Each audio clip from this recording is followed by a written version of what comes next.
ও মাই god. Match জয়ের পর উপস্থাপকের কঠিন প্রশ্নে সাকিবের প্রশংসা করে এ কেমন মন্তব্য করল ভানুকা রাজাপক্ষে। লঙ্কা প্রিমিয়ার লিগে ক্যান্ডিডেলসকে 21 রানে হারিয়ে দারুণ এক জয় তুলে নিয়েছে জাফনা কিংস। 221 রানের বিশাল সংগ্রহ গড়ার পথে ব্যাট হাতে 16 বলে অপরাজিত 22 রান করেন সাকিব আল হাসান। আর তাহিদ হৃদয় খেলেন 16 বলে 21 রানের কার্যকরী ইনিংস। তবে ম্যাচের আসল পার্থক্য গড়ে দেন সাকিব আল হাসান বল হাতে। গুরুত্বপূর্ণ সময়ে 3 উইকেট তুলে নিয়ে ক্যান্ডির জয় স্বপ্ন ভেঙে দেন এই বাংলাদেশি অলরাউন্ডার। তার অলরাউন্ডার নৈপুণ্যে জাফনা কিংস উঠে যায় পয়েন্ট টেবিলের শীর্ষে।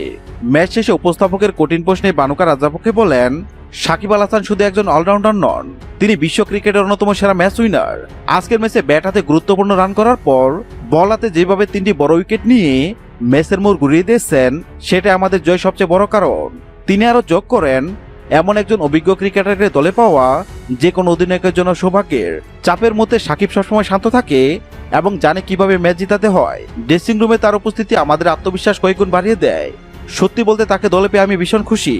শেষে রাজাপক্ষে আরো যোগ করেন, আমাদের দলে অনেক প্রতিভাবান ক্রিকেটার আছে, কিন্তু সাকিবের অভিজ্ঞতা এবং ম্যাচ নিয়ন্ত্রণ করার ক্ষমতা আলাদা।